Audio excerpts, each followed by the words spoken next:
Hello tout le monde! Je vais commencer direct par vous souhaiter une bonne année. Et j'espère que vous démarrez cette année super bien. Pour moi, elle commence sur les chapeaux de roue. Et j'avais un petit peu envie de suivre la tendance et de faire une sorte de bilan, mais pas n'importe quel bilan. Parce que 2022 a été une année de gros changements pour moi. Entre le grand plongeon dans l'entrepreneuriat et dans la vie de digital nomade, j'en ai appris des choses et j'ai appris beaucoup grâce à mes erreurs. Et c'est justement ce que je veux vous partager dans cette vidéo. Parce que oui, j'ai fait beaucoup d'erreurs et les erreurs, comme vous le savez, elles sont comme un signe d'apprentissage. Si tu en fais quelque chose. Donc, dans cette vidéo, je vais vous partager 6 conseils que j'aurais aimé entendre, ce que j'en ai retiré et ce que j'ai appliqué derrière. Donc il y aura 3 gros sujets abordés ici, ce sera le voyage, l'entrepreneuriat et le développement personnel. Je vais d'abord faire un petit récap rapide pour contextualiser. J'ai été salariée jusqu'en novembre 2021 et après ça on a quitté notre appartement avec mon chéri pour se lancer dans la grande aventure du digital nomadisme. Et le 10 janvier 2022, il y a pile poil une année au moment où je tourne cette vidéo, on s'envolait pour notre première destination, l'Espagne.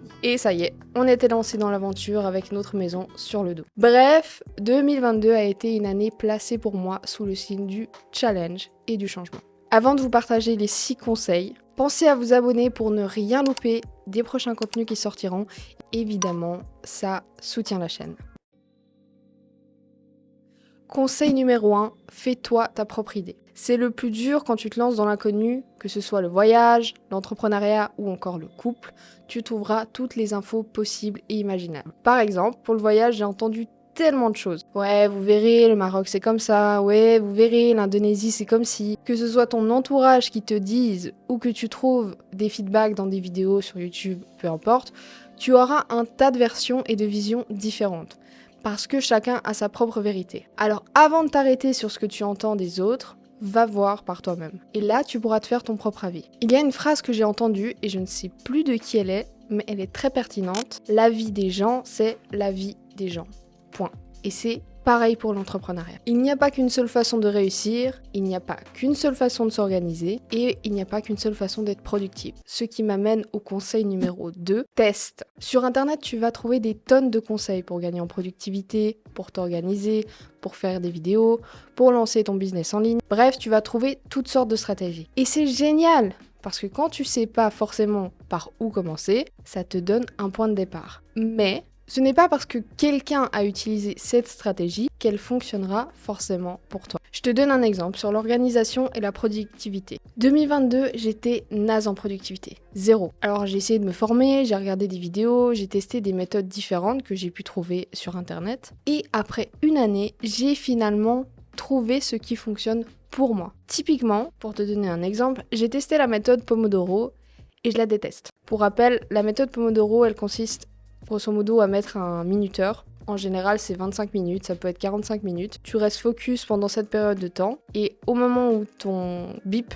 sonne, que le temps s'arrête, t'arrêtes tout ce que t'es en train de faire. Et c'est extrêmement frustrant pour moi. Je n'aime pas du tout ça et ça ne fonctionne pas pour moi. J'aime pouvoir me mettre au travail, m'écouter tout simplement, écouter mon corps, parce que mon corps et mon cerveau savent très bien quand il est temps de prendre une pause. Parce que si je suis inspirée et en pleine écriture de vidéos ou en plein montage pour un client ou même moi-même, j'ai pas envie de devoir m'arrêter après 25 minutes parce que le minuteur me dit de m'arrêter. Donc cette méthode n'a pas du tout été concluante pour moi dans ce cas-là, en tout cas, dans ces tâches-là. Et ce conseil s'applique à peu près pour tout. Par exemple, tu veux faire un programme de sport, mais tu sais pas ce qui te convient, tu testes. T'as besoin d'une routine, mais tu sais pas comment faire une routine, tu sais pas quelle routine faire, tu testes, et ensuite tu cadres, tu réajustes et tu trouves ce qui fonctionne pour toi. Conseil numéro 3, apprends à te respecter et à te valoriser. Quand je me suis lancée, en début 2021, j'avais mon premier client pour une mission ponctuelle, pour la création d'un site, qui n'était autre que mon papa. J'ai ensuite trouvé un client en février où j'ai débuté comme assistante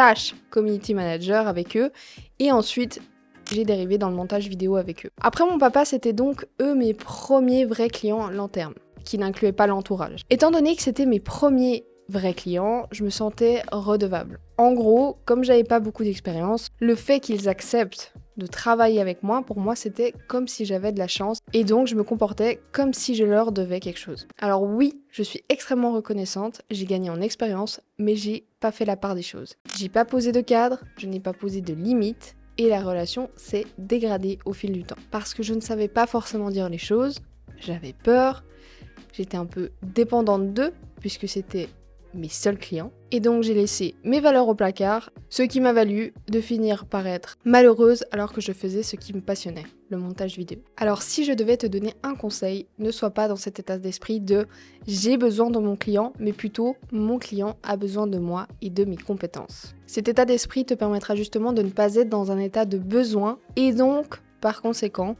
de finir par tout accepter comme si tout était normal. Et dernière chose, respecte tes valeurs. Si tes valeurs ne sont plus alignées avec la personne avec qui tu travailles, soit tu recadres, ou alors tu stoppes la collaboration. Point. C'est justement l'erreur que j'ai faite et qui a fait que cette relation avec ce client s'est dégradée et a fini par se terminer.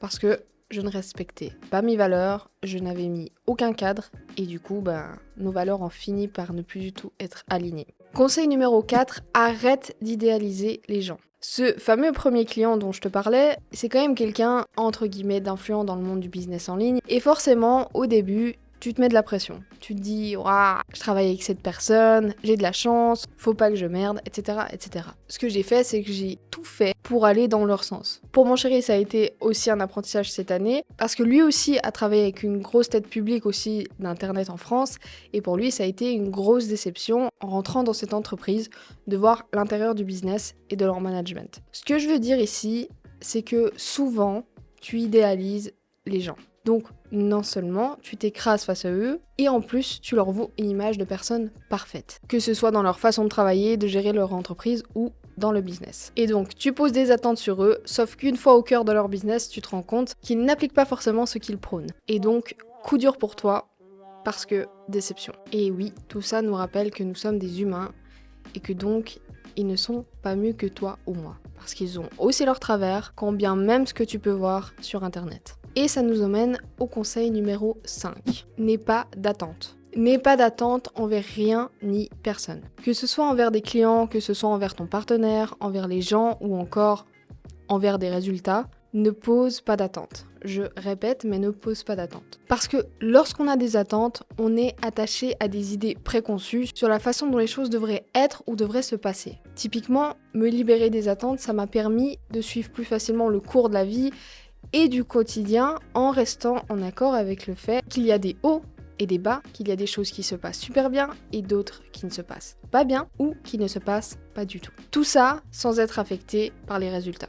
Le fait que je m'attachais à un résultat précis fait que je m'attendais à ce que les choses se produisent à un moment donné et d'une certaine façon. Et forcément, quand ça ne se passe pas comme on l'a prévu dans notre tête, on est déçu et on ressent des sentiments négatifs. Par exemple, si je pars chez le coiffeur et que je m'attends à ce que quand je rentre, mon copain il me fasse la remarque, il me dise que je suis trop belle, que ça me va trop bien, typiquement, eh bien, s'il ne fait pas, qu'est-ce qui va se passer ?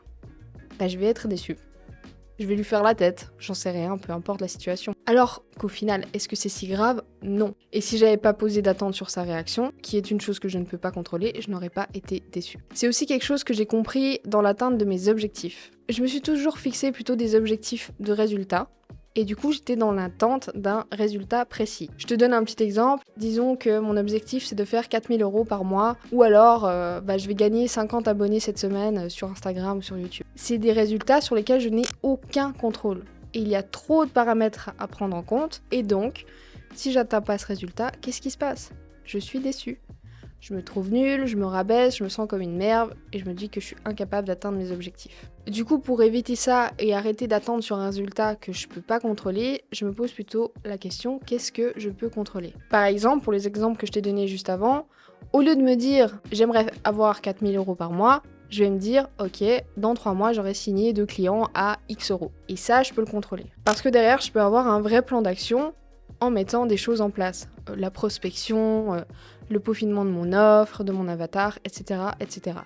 Pour l'exemple, par exemple, du gain d'abonnés que je te donnais avant, l'objectif serait plutôt tourné vers qu'est-ce que je peux contrôler. Et ici, typiquement, qu'est-ce que je peux contrôler ? Combien de contenu je vais créer, être plus régulière, créer du contenu sur YouTube, créer du contenu sur Instagram, etc., etc.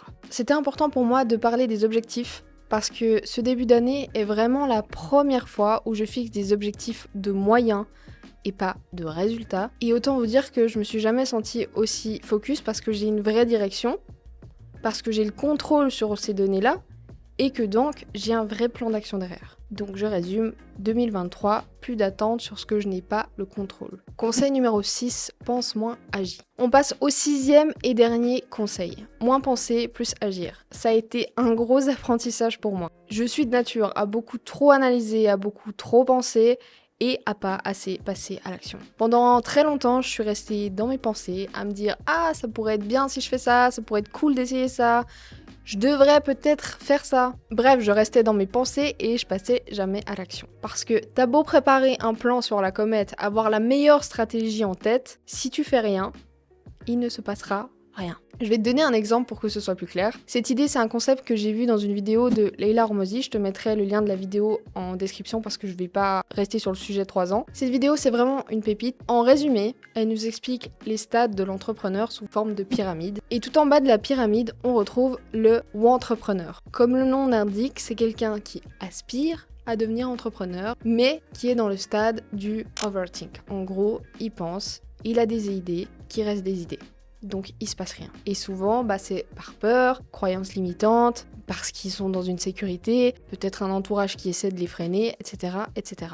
Et ensuite, il y a le stade du starter. En gros, à ce stade, on manque de clarté. On ne sait pas précisément qui est son avatar, on n'est pas au clair avec ses valeurs, on sait pas trop où on va, bref, c'est un peu le flou. Et vu qu'en 2022, j'avais un client sur le long terme avec un salaire qui me permettait de vivre à peu près partout dans le monde, je me suis reposée sur mes acquis. En gros, j'étais au stade de starter, mais j'oscillais un peu vers le entrepreneur. J'avais envie de développer d'autres choses, j'avais envie de développer mes revenus, mais je restais dans le stade de la pensée parce que j'étais dans une situation plutôt stable. Et le truc, c'est que je me suis retrouvée fin octobre 2022 sans ce fameux client.